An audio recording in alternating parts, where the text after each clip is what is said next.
Kenneth Eugene Smith was 58 years old when he made history in Alabama on January 25, 2024. His case would span nearly 4 decades and change the face of capital punishment in America forever. Smith was born on July 4, 1965, making him 22 years old when he committed the offense that would define his life. He grew up in Muscle Shoals, Alabama, and had a history of petty offenses before getting involved in the murder-for-hire plot.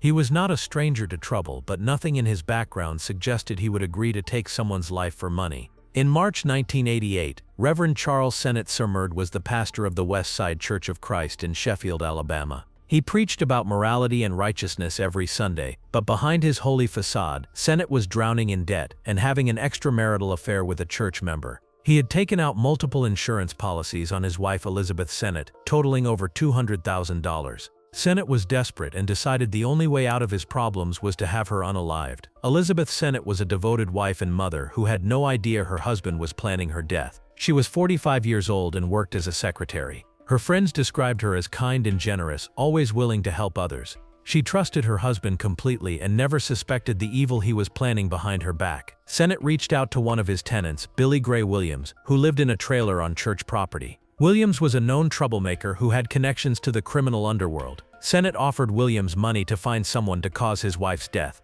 Williams knew exactly who to call. Williams contacted Kenneth Smith and John Forrest Parker, both men with criminal backgrounds who were willing to do anything for money. Williams offered them $1,000 each to stage a burglary and take Elizabeth Sennett's life. The payment was split into $500 up front and $500 after the job was completed. Smith and Parker agreed to the job without hesitation. They planned to make it look like a robbery gone wrong, so no one would suspect the husband. For days the men watched the Sennett home, learning Elizabeth's routine and waiting for the perfect opportunity. They studied when she came and went, when her husband was at church, and when the house would be empty. They were methodical in their planning, treating the offense like a business transaction.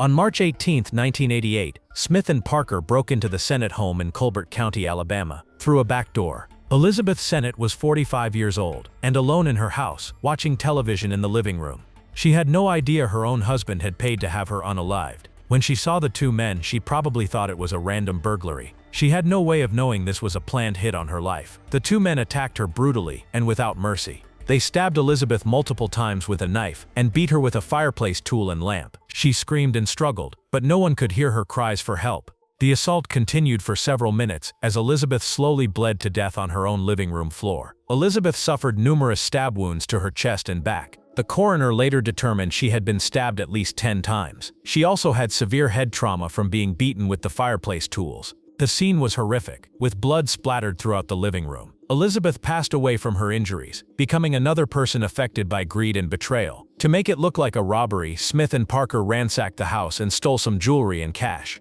They turned over furniture and broke items to create the appearance of a burglary gone wrong. Then they fled the scene, thinking they had committed the perfect offense. The plan seemed to work at first. Police investigated the scene and initially believed it was a burglary, but investigations kept digging deeper. They started looking at Reverend Sennett and his financial problems. The insurance policy raised red flags. Eventually, the truth came out about the murder-for-hire plot. When Reverend Sennett realized he was about to be exposed, he could not live with what he had done. He took his own life rather than face the consequences of arranging his wife's death.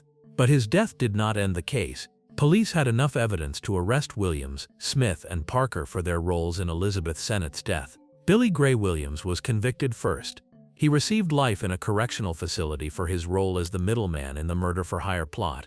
Then came the trials for Smith and Parker. Both men were found guilty of capital offense for their brutal attack on Elizabeth Sennett.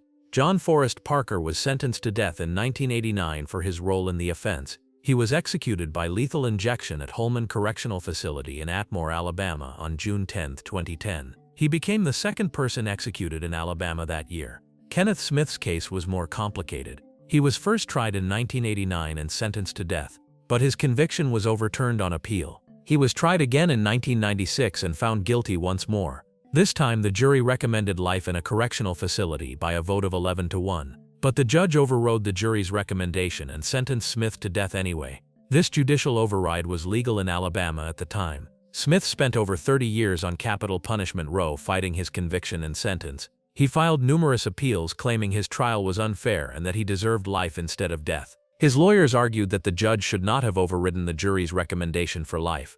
But the Alabama Supreme Court and federal courts upheld his conviction and death sentence. In November 2022, Smith's appeals had run out and he was scheduled for execution by lethal injection. But something went wrong that night at Holman Correctional Facility. The prison staff could not find a suitable vein to insert the IV line for the lethal drugs.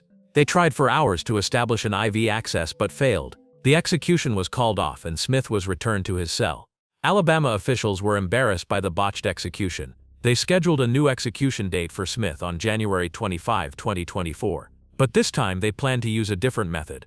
Alabama had approved nitrogen hypoxia as an execution method in 2018, along with Mississippi and Oklahoma. No state had ever used this method before, making Smith a test case. Smith's lawyers fought the nitrogen gas execution in court. They argued it was experimental and could cause torture or cruel punishment. They said forcing Smith to breathe pure nitrogen through a mask could cause pain and suffering. Medical experts testified that no one knew exactly what would happen during a nitrogen gas execution, but the courts rejected Smith's challenges. Federal judges ruled that Alabama could proceed with the nitrogen execution. The U.S. Supreme Court denied Smith's final appeals on the day of his execution. There would be no more delays. On January 25, 2024, Smith was given his final meal at 10 in the morning. He chose a simple meal of steak, eggs, hash browns, and toast. Smith was denied any solid food 8 hours before his execution to reduce the risk of him vomiting during the procedure. The nitrogen gas could cause nausea, and officials did not want Smith to choke on his own vomit. Smith spent his final hours with family members and spiritual advisors. He had been on capital punishment row for over 30 years, longer than many inmates served their entire sentences. But his time was finally up. The execution began at 7:56 p.m. at Holman Correctional Facility in Attor, Alabama. Smith was strapped to a gurney in the execution chamber. Prison officials placed a mask over his face that would deliver pure nitrogen gas. The mask was designed to replace the oxygen Smith breathed with nitrogen, causing him to lose consciousness and pass away from lack of oxygen. Smith made a final statement through the mask, which muffled his words. He used his final words to say humanity had taken a step backwards before the nitrogen gas began flowing. Smith knew he was about to become the first person in history executed by this method. Smith shook and writhed for 2 minutes as the nitrogen filled the mask. Witnesses reported that he appeared to struggle against the restraints and his body convulsed. The execution did not appear peaceful or quick like officials had promised. Smith was pronounced deceased at 8:25 p.m., about 29 minutes after the execution began. The nitrogen gas execution sparked controversy around the world. UN experts called the execution torture and said it violated international law. Medical professionals questioned whether the method was humane. Some witnesses said Smith appeared to suffer during the execution, contradicting claims that nitrogen gas would cause a quick and painless death. But Alabama officials defended the method. They said Smith's movements were normal and that nitrogen hypoxia was more humane than lethal injection or electrocution. The Alabama Attorney General said the execution was carried out successfully and that justice was finally served for Elizabeth Sennett. Elizabeth Sennett's sons, who were adults when their mother was taken from life in 1988, had mixed feelings about the execution. They said they were glad Smith finally paid for what he did to their mother, but they also said the long legal process had kept their family's pain alive for 36 years. They wished the case could have been resolved sooner.